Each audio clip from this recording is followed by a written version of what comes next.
when the lead was getting cut, you just focus on what do we got to do now, and you're aware of the clock, you're aware of the situation, you're aware of the next thing you got to do. But it's just tough to to let them get back in the game, but we'll learn from it, and like you said, try to make sure it doesn't happen again. There he is, Kirk Cousins. What a performance last night. That dagger throw to KJ Osborne. Yeah, he misfired a couple times. Whatever. I don't know. You guys are always so hard on Kirk on the show. Let's get to the most passionate Vikings fan we know. The man that has predicted 3 Vikings draft picks in the last 4 years. Randy in Cottage Grove. Randy Vikes 69 on Twitter if you want to follow his analysis. How are you feeling after a Vikings win last night? Snug. Oh. Good, great, snug, ready to roll. The new head of steam and a new life for this season. Wow, so I feel like that's not what your vibe was on Monday. So what? So 72 hours, whatever it's been, 4 days now. You're just you're just back in. I mean, you were inconsolable and maybe even a little inebriated on Monday still after they lost to the Lions. So you're back, huh? I gotta be just a moment of honesty for some folks. I hit the pillow Monday afternoon, and that was the first time I had some sleep since Saturday night. What? I didn't. I don't recall. I don't have a recollection of calling the station, doing the stable on Monday. I was informed by someone that they heard me, and I didn't know what day it was for a second, and it was tough. It was dark. What happened where you didn't sleep for that length of time, Randy? When you care about something, Jeff, you go all in. Jeff. You care. You first of all, we were drinking. Okay, so that's really? all. Anytime anyone asks what happened, were you boozing? And if you were boozing, that's half the battle. We were boozing. I'm not above it. I'm a grown ass man. But we also just watched the game like 4 more times that night, and kept pausing it and talking about what went wrong. It's because we care, and clearly Zim and his team went in under the hood, as it were, and watched it too, and picked up a lot of good things. So kudos, Zim, to you, and to some of the other guys. Clint had a great game plan last night. Came out slinging it, firing. I mean, they did almost blow a 29-0 lead, and like they were basically one play away from having to defend a 2-point conversion to blow a 29-point lead. Randy, no, first of all, we had a great game, and we were up by 5 scores. 5. If you want to do the 2-pointers, maybe a little. They could get a couple 2s, I guess, and get there. 29 is a nice pad. You kind of take the foot off the gas a little bit. That, when I don't know if you guys play softball at all, but we got what's called a 10-run rule. Oh. And Declan got kicked off his score, team. Yeah, and you run up the score, and you go up 10, the game's over. And they sometimes when that happens, you guys got, even if their swing is grooved that night, they take a little extra look at a strike, maybe kind of saunter down to first. Just because you're up by 7 or 8 and the game's pretty much on ice. That's the way I view that. That was just I do see a lot of parallels between an NFL football game between the Vikings and Steelers and your beer league softball. No, so I definitely gold. can see some senior gold. Yeah, they didn't gold. And call we this game, travel. though. They kept playing. We do travel. It's senior gold, and we do travel. And by the way, there's a huge big ass tournament in Kissimmee, Florida, coming up. I could get you guys some details if you'd like to tell any of the send us the travel details. But I got kicked off my team, Randy, so I would love a spot if you got an opening. The senior gold, 55 plus.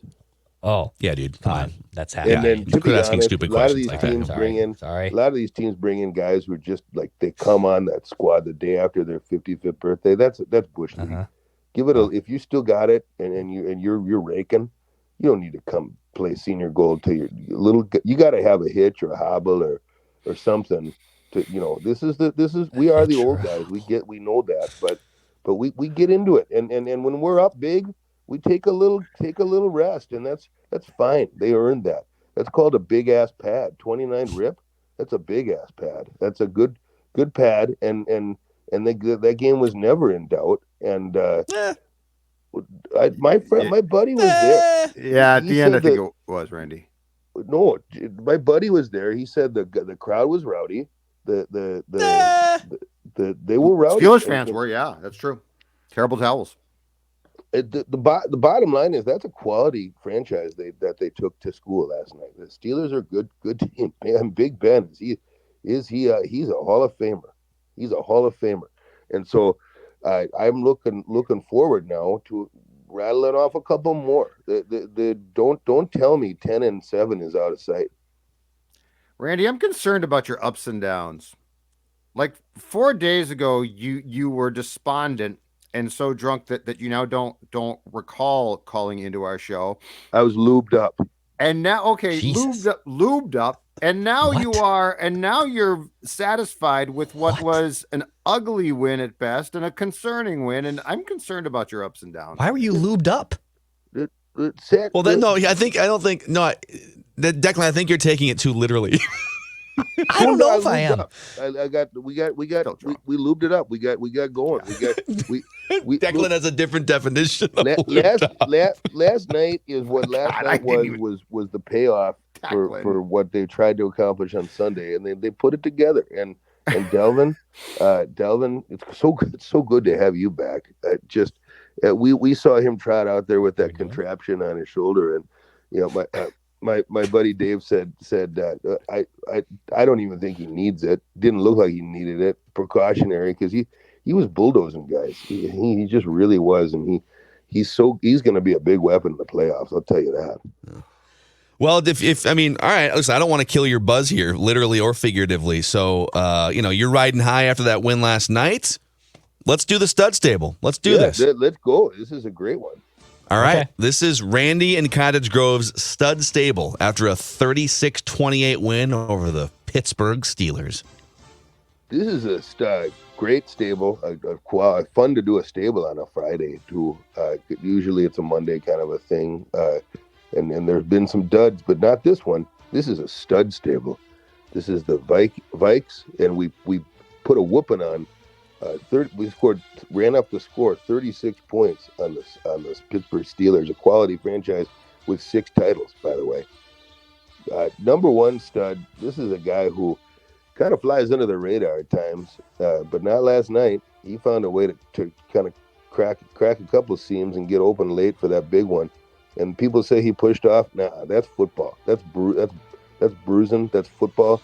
And you use your arms and your appendages how you need to. And he used it last night, and he had us all snug. And that's KJ Osborne, your stud. Mm-hmm. Yeah, dude. Stud.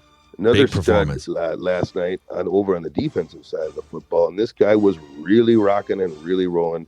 And he had a big hit on Big Ben late, and he's about half his size. So pretty impressive how he's able to kind of, reach down and grab a little extra thrust on that hit, and that's Harrison Smith. Harrison Smith, you're a stud. Yeah. Let's go now to the super stud.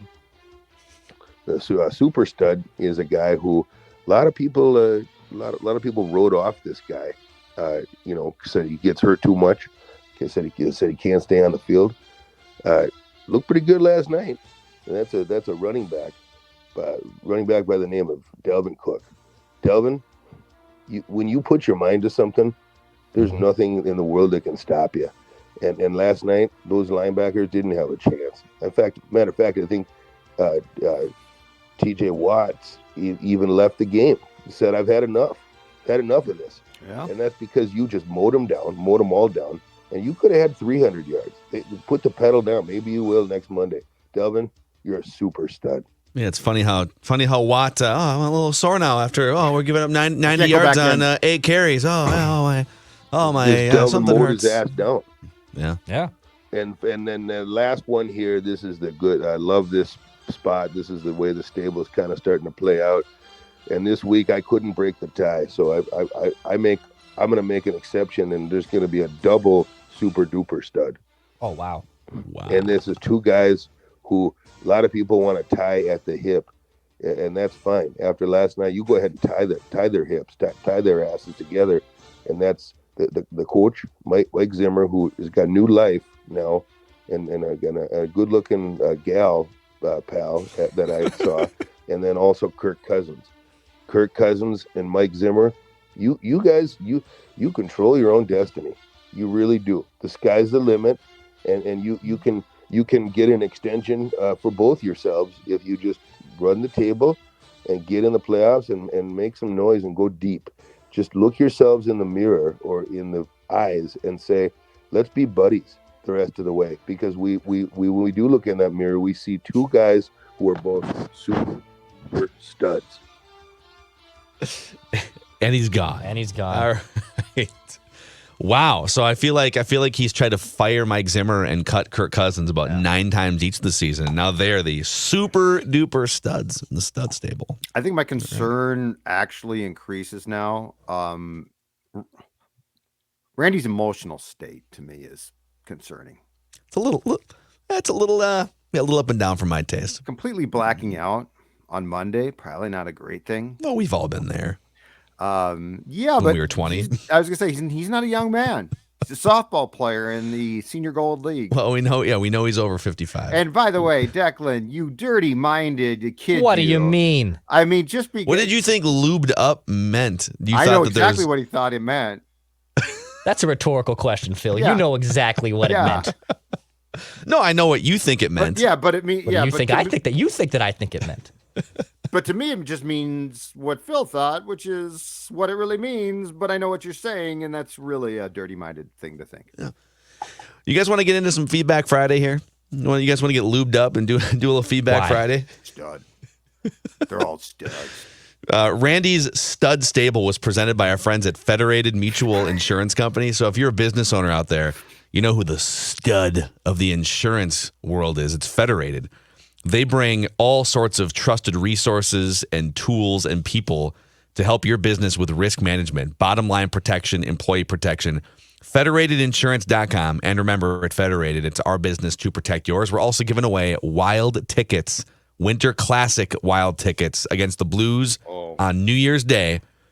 And all you have to do is open the Score North app and enter the code word for today that you can only get by listening to Mackey and Judd's podcast here. And the code word is sweater.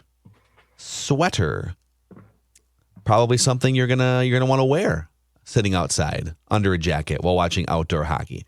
And by the way, there's people. We're working to change this for future giveaways, but this is a Minnesota and closely surrounding area giveaway only on the app. And so apologies to those of you who are Minnesota sports fans or Vikings fans from other states that have been sort of rejected. We are working on that for the next giveaway. But if you want to win Winter Classic tickets, we're giving them away through the Score North app. Code word sweater today. Yeah, wave that damn flag. Wave the flag. Abbreviated Feedback Friday here, boys. This one's from Micah via the Score North app. If you guys did a pie chart of blame for Kirk, Zimmer, and Spielman for this season, so still being under 500 halfway through December, how would you divide the pie between those three guys for their below 500 record this season? So taking into account the history as well, though, that got them to this point, is that what I'm to understand? He didn't include that in the question. So I mean, I'd go Spielman 1, Zimmer 2, Kirk 3. I mean, Kirk has had for the most part a really good year. Just because I don't think that he's a guy to get them to a championship, and because I think that mentally he's wired completely wrong to play the position he does not make him a bad quarterback. I mean, Rick Spielman brought in a quarterback to solve the problems, basically knowing full well that his coach, who he hired, so it was his guy again, objected to it. There is just this has now become simple to me. There's a clear dysfunction here. There's a clear dysfunction, and Rick was basically warned by a guy in Mike who is, I think it's safe to say, seems like the vindictive type. Like if Mike tells you, I coach this team, don't do that. and you're like, oh no, I'm going to. That's a you problem. Like, you're supposed to be the guy who oversees and at least gets the guys in there that the coach can coach. So I actually felt Rick first, Mike second, and Kirk third. I mean, Kirk That's where took I'm the at. Yeah. contract. That's where I'm at too. I mean, if I'd like just doing one on the fly, I have 60% to Zimmer, and then I have equal parts to both Spielman and Kirk. I just think Zimmer's the biggest one to blame here. I mean, he's a defensive-minded coach. He hasn't been able to adjust. I know the salary cap limited what resources were available, but if you're like a truly defensive savant, you would have been able to adapt it. You would be able to be adaptive to losing players and still figuring out ways to be a respectable defense, and they haven't been able to do that. I put the majority of the blame on Zimmer. Yeah, I think we're all kind of in the same boat here that for this season, it's definitely 50, 60, 70% on Zimmer coaching. Just like, you guys, the league's moving fast here the last few years. You got to keep up. And but if you're just going like the 4-year era of Cousins and Zimmer and That's this gravitational pull toward mediocrity, then I probably give them all 3 equal parts, but I give much more to Kirk and Spielman than I would for just this season. I mean, Kirk he's been pretty darn good this season, but he's also had 3, I'll say 2.5 clunkers, because he played well in the second half against the Lions, but like, we sit here and we try to exonerate Kirk. We try to find reasons for why he's not to blame for things. It's like, well, when you're in your prime and you're the second highest paid quarterback in the league from a cap hit perspective, which, again, that's more on Spielman than it is on Kirk. But there's a certain level of expectation that you are going to be the reason why the Vikings are overcoming some of the deficiencies, whether it's injuries or whatnot. And he just hasn't been often enough. But he's overcome more this year than in the previous 3 years. So it's kind of a weird dynamic. Kyle McIver via the Score North app chimes in, says, everyone talks about establishing the run. Last night, we established Justin Jefferson early. We went to Justin Jefferson early and often, and everything clicked on offense. So no more establishing the run. Establish Justin Jefferson. Mm-hmm. I think there's some truth to that. I think that the first half was a clinic in the obvious working. Dalvin Cook, who despite being hurt, played great, and throwing the ball at times, oh my God, he was double covered, but you basically took shots to a guy who is going to drop some, but he's going to catch most of them. And so, yeah, I really felt like the first half, it felt like the Vikings had outsourced the ability to call plays to a fan, and the fan's like, oh yeah, Cook and Jeff, 33-18, let's try that. And so, yeah, that was to me I mean, how many things have the Vikings done where they've been successful, where it's what the fans want? The first half, they put pressure on Big Ben, and it worked really well. Yeah, it's always kind of sad when like the obvious thing that fans and media can see is the thing that you're not doing. Like the expectation would be that you're doing the base level things and then you're playing calculus, on top of that. But football people love to be like, oh, you don't understand what we're up against. You don't understand. We can't do that. Well, actually, no, you can. And when things get to be dicey, lots of times they do that and it works, and then they just don't talk about it. But there was a throw last night. This is where, whether it's Kubiak or Cousins, sometimes they don't know when to accelerate and when to just sort of, get in the right lane. And, when you're up by 3 or 4 touchdowns, you don't need to be threading the needle into double coverage to Justin Jefferson, right? Because you've got a 3 or 4 touchdown lead, and boom, linebacker gets a finger on a pass over the middle. It's an interception. Like, you don't need to be threading the needle to KJ Osborne. That was an Adam Thielen route. I think Kirk was having a really hard time with KJ Osborne in chemistry on a couple of those routes where like he knows where Thielen's going to be, but if KJ Osborne's taking that same route, he doesn't know. And so there was a couple of miscues. Puts it perfectly. They don't know when to then let off the gas. It's just like, it's either all gas or not enough gas. Yeah. It's not a coordinated, okay, now it's time to, now guess what? It might be time to run because we can eat clock. It's like, no, we're passing tonight. Now we're going to spread them wide. Yeah. All right. Connor Croft via the Score North app says, fantastic show, you guys. Thank you. Can we please take a minute to enjoy the fact that we have 3 legit young superstars in this town right now? Kaprizov, Ant, and JJ are so much fun. Mm-hmm. Yes. It is a blast to watch all 3 of those guys. We talk about that constantly, right? Mm-hmm. Yeah, well, he's not ripping us. He's just, I feel like we no, but, Easy but I there, mean, guy. it's great. No, but I'm saying it's great. Like we always talk about the fact that we have 3 like not good players, but what look to be great players. It's awesome. Yes. Hopefully for love like this. 10 years.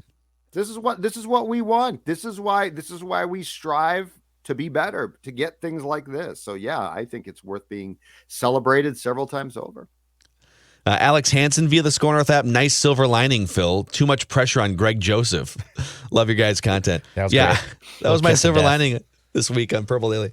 The Vikings have found a kicker, and he comes out and shanks a 53-yarder and Missed a PAT. misses too. an extra point. Yeah. He missed 1 or 2 PATs last night. He One. missed 1. Right? Okay. 1. Garrett Wright via the Score North app. Okay, you guys need to share this with everybody because this idea will win the Vikings a Super Bowl, and that's what we all want, right? Mm-hmm. Okay. Without further ado, here we go. This is his plan for a Vikings Super Bowl.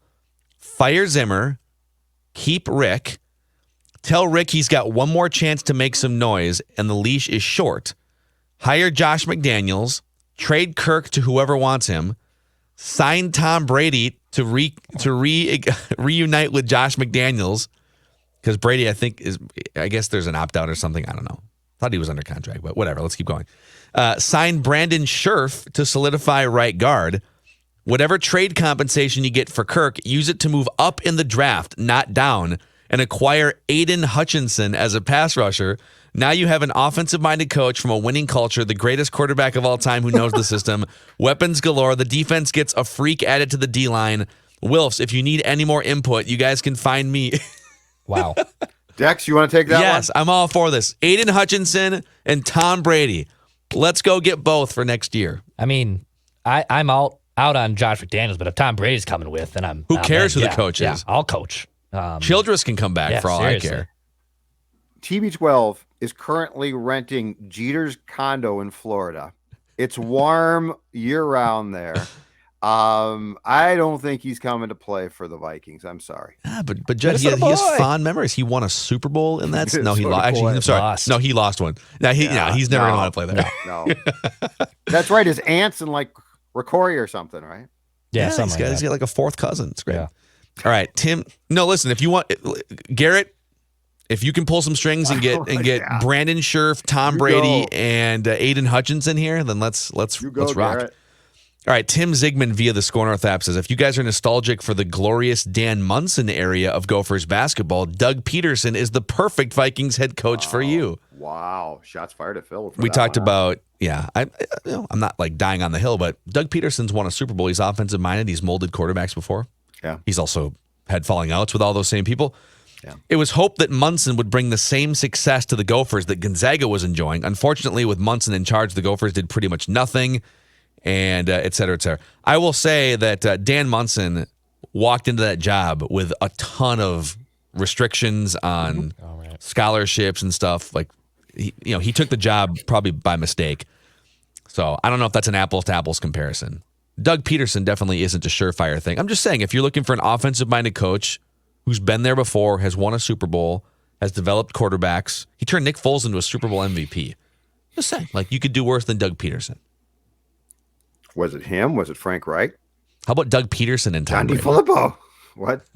Yeah. Doug Peterson and Tom Brady? Oh, yeah. TB's dying to play go. here. I can feel it. He's dying to play Minnesota. All right, that's all we got for abbreviated Feedback Friday here, boys. Any other final thoughts going into this weekend? Yes. The Minnesota Wild right now, as we record this, is the best team points-wise in the National Hockey League for the first time since that, I believe it was December of 2011. That team, of course, fell off the face of the earth, but that wasn't that good of team. This team is legit. The Minnesota Wild, ladies and gentlemen, I'm going to show you the flag again. After a 5-2 win at San Jose last night, the Minnesota Wild is the best team in the NHL. Enjoy right. it. Enjoy Fiala it. got off the schneid last night. Yeah, My dude. guy, finally. Jordan Greenway, 2 goals. He's playing Yeah, well he's now. he's back. He's looking good. Kaprizov scores into an empty net, but I mean, this is legit. This feels legit.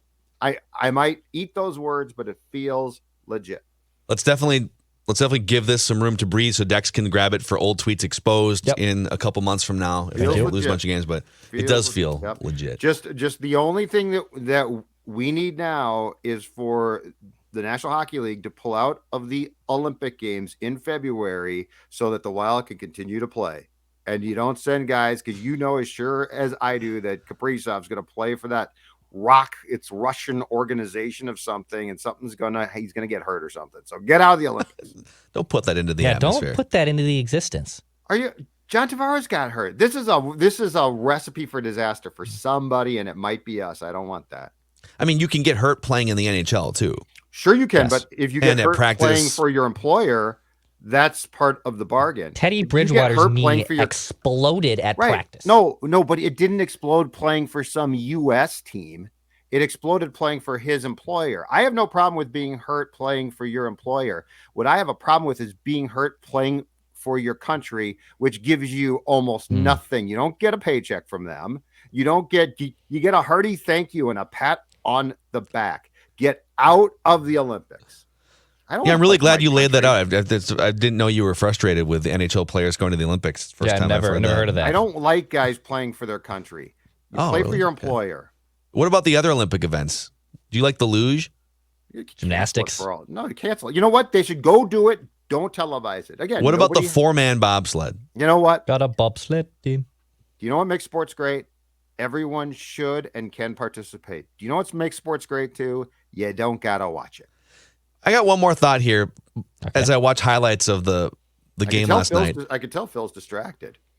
Well, I'm watching all these highlights, and it's miraculous that we all figured out when a flag was and wasn't being thrown throughout that game, because every player on the field had either yellow gloves, yellow cleats, or yellow pants. Oh, yeah. Yeah. Every play, it's like, there's 9 flags on the field. No, it's just the Steelers and KJ Osborne and Justin Jefferson. Chase Claypool, all right, baby. we gotta go. If you missed Ventline last night, Vikings Ventline was all over the map. So check it out, Purple Daily YouTube channel.